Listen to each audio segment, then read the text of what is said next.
I think Anush has already, and the previous panel with Christine you already mentioned the cascading crisis that we're facing. So let's start with the negative and we'll go to the positive. So the COVID-19, war in Ukraine, the triple environmental crisis have severe impact on geopolitics.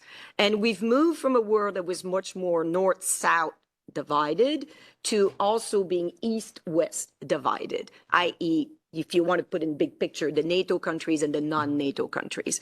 And that is disrupting supply chains, foreign policies, and trade and investment flows. And it's shaking an already fragile multilateral trading system, which our sister here, Anush, is part of. For this, and this is impacting the smaller countries and the most vulnerable country, those with less influence, because that's what the multilateral trading system is good for, is to protect the small and those without much power. And there's another big impact that we need to be aware of, which is the rapid digitalization of the economy. E-commerce has been accelerated through the pandemic, and the health crisis. And so what we're seeing is that is leaving the unconnected behind, and the low-skilled workers, and this is accelerating. The digital data-oriented, the digital data, just to make sure we're on the same page, originate from our footprint of personal, social, and business activities online on the major platforms, right? And this is only accelerating now with IoT, the Internet of Things, and the e-commerce rising. So the data on us and the ability through big data and AI to use that data is just increasing exponentially. And this data intelligence can actually increase our capacity to effectively use our resources and develop more efficient policies that serve people and planet better. And this is an area that deserves all of attention, but especially women's attention.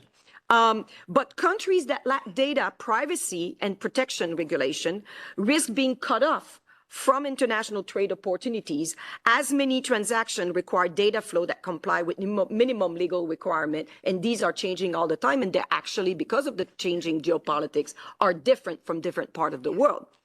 It is also increasingly difficult to ignore the need for balanced governance surveillance requirement against data protection. Yeah. And therefore, and the way this is going to be done will be different depending on which country you're talking about. And again, a lot of partnership is necessary to achieve those policies in a balanced way. And that leads to also risk to our democracies because of misinformation and deepfake increasingly being present on social media. And what that is doing is eroding the trust amongst ourselves, across countries, across regions of the world, across sectors of the economy, that needs to be addressed very quickly, because as we see a concentration of wealth in the data economy, by the way, there's pretty much 2 countries that extract a value from data, and I'll let you guess which those are. And this is contradictory, but this big data online is also offering an opportunity for like a radical transparency on how business operate, which would allow us to keep them, well, preventing them from the greenwashing and the SDG washing that has been pretty much propagating, and actually being able to see for citizens and investors who are the real good actors. So it goes both ways. And then final big change that we're seeing is state is back. You know, remember for the last 20, 30 years, it's basically big government was bad, remove minimum government implication in the economy. And now we're seeing that big state is back. Why? Because we saw through the pandemic, we saw through all the crises that we need the state to be present. And by the way, some of this data should have been public domain to start with. That's another big area that we have, because why should we have to rely on the goodwill of business to give us the data so we can measure the pandemic? There needs to be a reform of at some governance of the data out there. So what do we need to do to avoid these extremes is to address right out these north-south, east-west, rural-urban, white-blue-collar trust deficit. So that's one of the task that we have.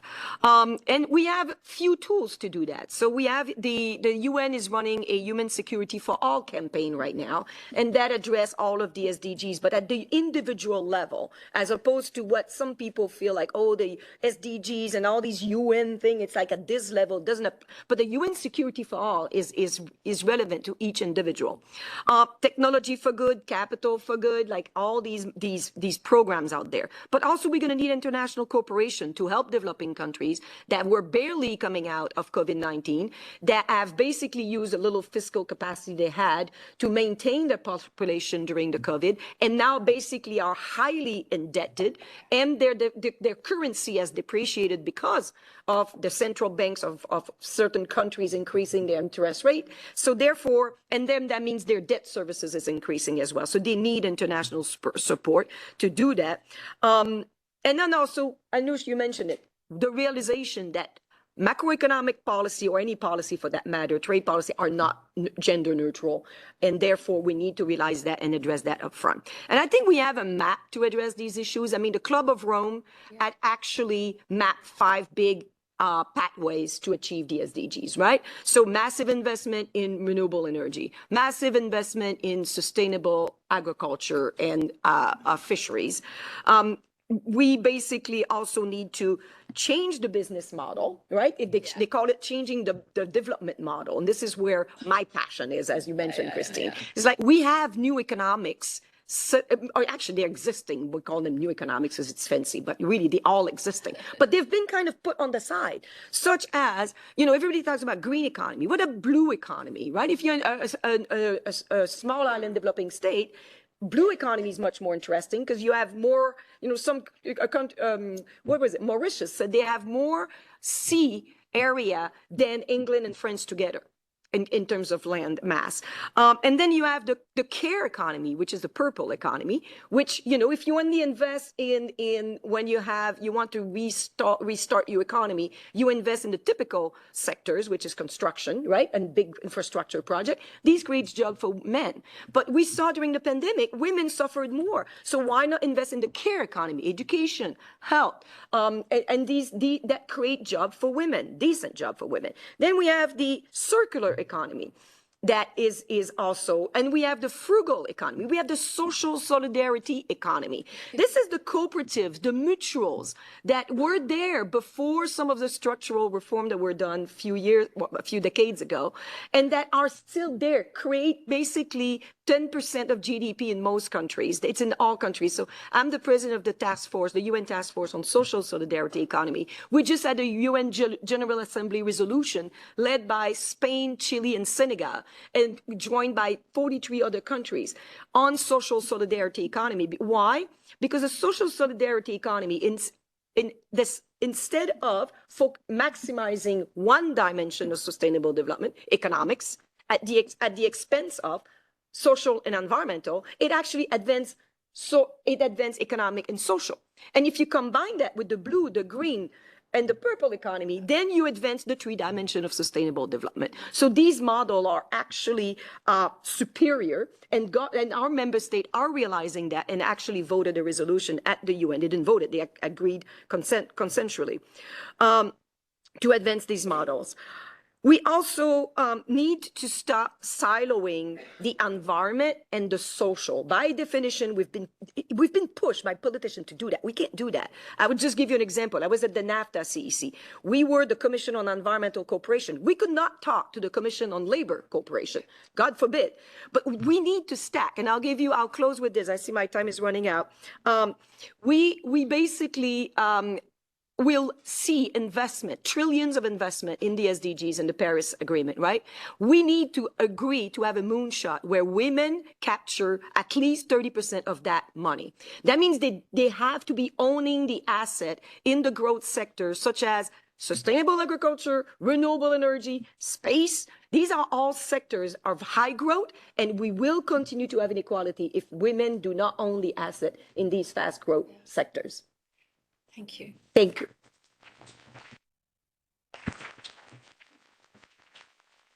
So, thank you so much for highlighting some of the situation in which we are, changing geopolitics, changing democracies, the fake news, the fake data, and the real data, and how it is two sides of everything, basically. But also, I was thinking about, it came up also in the previous talk and also by the Director General, the importance of partnership. Yes. And you are mentioning here also the new economic model that puts together the green, the purple, the blue, and so on. Can you elaborate one more part of your dream, let's say, or vision for the future of the economic model that really takes into consideration the partnerships, the collaboration that's so needed in the world right now? Yeah, so what's happening right now is most policies, for instances, like social solidarity, mutuals and cooperatives, right? Most of the time, in most countries, they're not allowed to bid for the procurement policies. So simple changes, right? Because of their constitution. When we go and develop a decentralized renewable grid in developing countries, or any country for that matter, the first question to ask is who should own and who should be the main partners? You're going to have partners from probably development banks, from local NGOs and communities. Make sure you involve the local cooperatives of women, because then they're going to be at the table. Indigenous peoples, right? They need to be at the table.